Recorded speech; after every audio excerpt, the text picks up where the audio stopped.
सुप्रभात। खसी माल मूरति मुस्कानी, ये आज की हमारी आध्यात्मिक चर्चा का विषय। खसी माल मूरति मुस्कानी।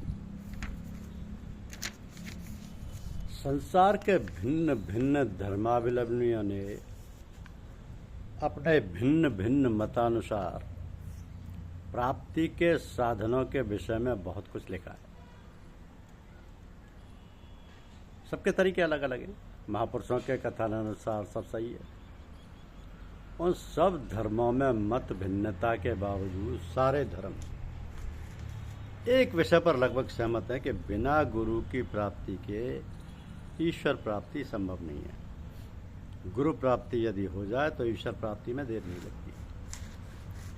ऐसा लगता है कि एक साधक गुरु प्राप्ति के लिए ही सारी साधनाएं करता है। गुरु प्राप्ति कैसे हो, ये कठिन काम है। आप किसी महात्मा पुरुष से कह दें कि आप हमारे गुरुदेव हैं, या मैं महान आत्मा आपसे कह दें कि मैं आपको शिष्य के रूप में स्वीकार करता हूँ, गुरु प्राप्ति के लिए काफ़ी नहीं है। आप रस्म अदायगी के तौर पर दीक्षा भी लें, वो भी पर्याप्त नहीं है।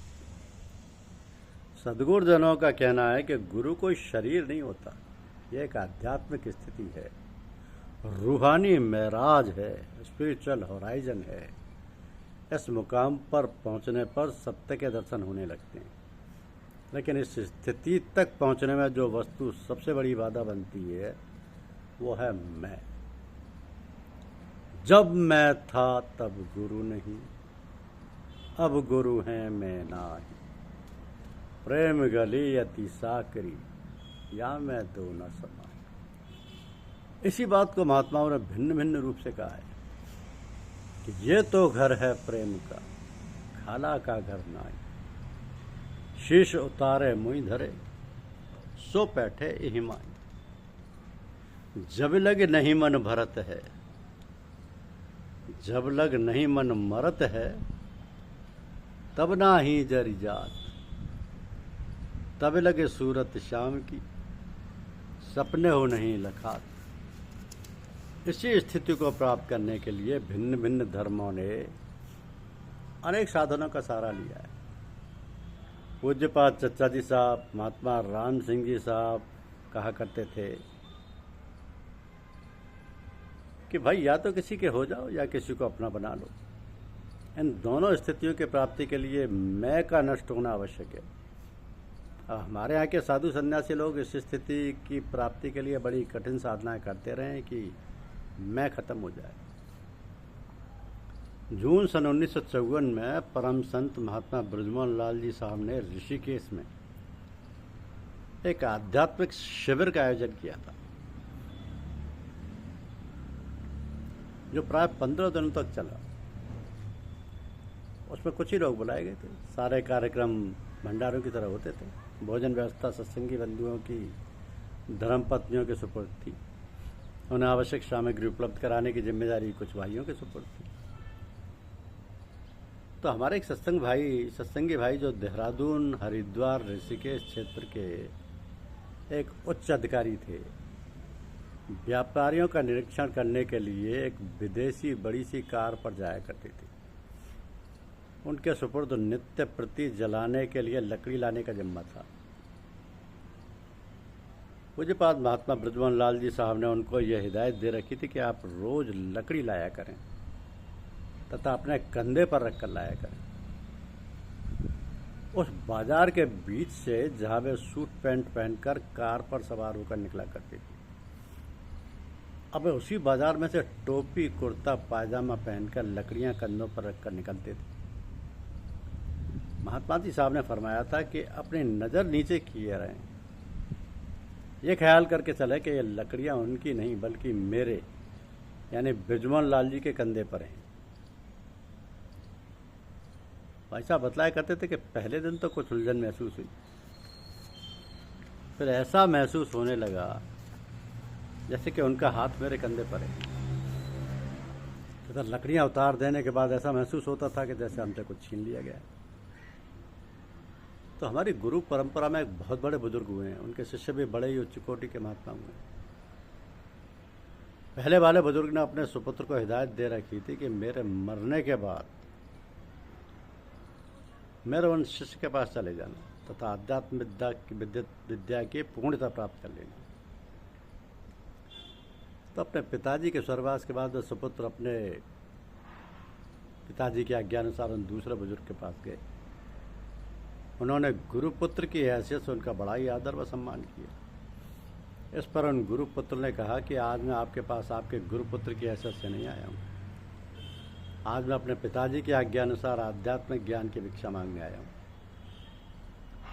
इस पर उन बुजुर्ग ने उनसे कहा कि आप आश्रम के दरवाजे पर बैठा करें तथा आने जाने वालों पर नज़र रखें। अगर कोई व्यक्ति किसी चीज़ के लिए आपसे कहे तो उसे आप अंदर से लाकर उपलब्ध करा दें। इस प्रकार उनको उस ड्योढ़ी पर बैठे बैठे कई बरस निकल गए। एक दिन उन गुरु महाराज ने अपनी मेहतरानी से कहा कि वो मल से भरा टोकरा लेकर उनके पास से सटकर निकले। दूसरे दिन ऐसा ही हुआ। एक मेहतरानी उनके बिल्कुल पास से निकली तथा बोली कि ऐसे बैठे रहने से काम नहीं चलेगा, अपने गुरु महाराज की खिदमत करना सीखो। तथा उनके बिल्कुल पास आ गई। इस पर उन गुरुपुत्र ने उस मेहतरानी से कहा कि मैया, तुम्हारी शिक्षा तो बहुत अच्छी है, परंतु ये बदबूदार टोकरा लेकर दूर से निकला करो।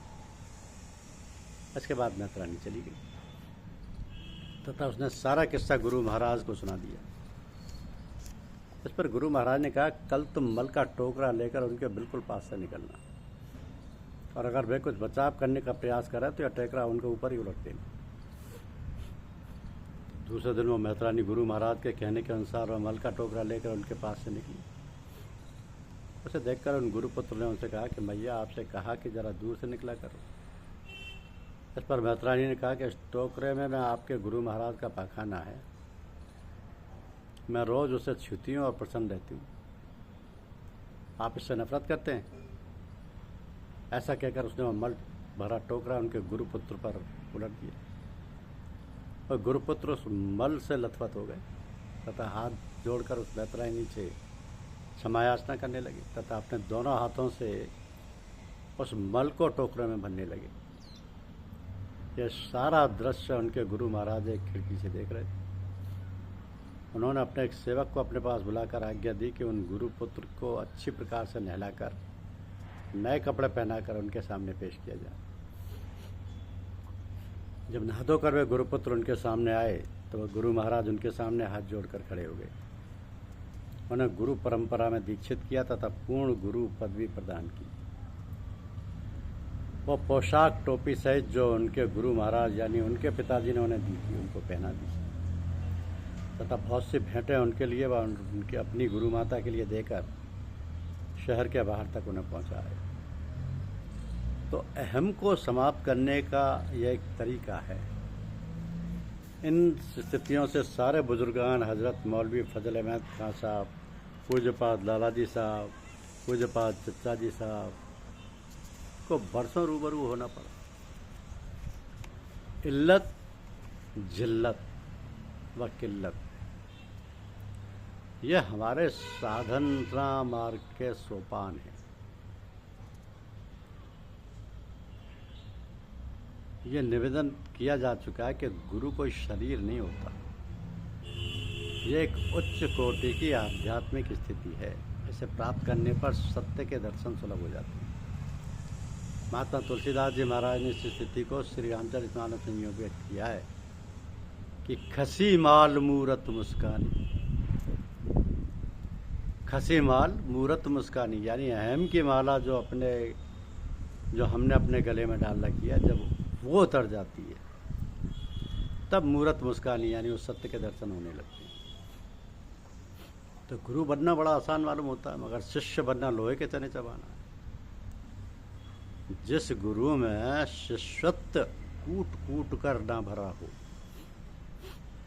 वो भला किस मुंह से गुरु होने का दावा वह आदर्श दूसरे शिष्यों के सामने कर सकता है, और कैसे सद्गुरु जनों का ऊंचा मान और पद कायम रख सकता है। तो गुरु बनना तो बड़ा आसान मालूम होता है, मगर शिष्य बनना लोहे के चने चबाना है। धन्यवाद।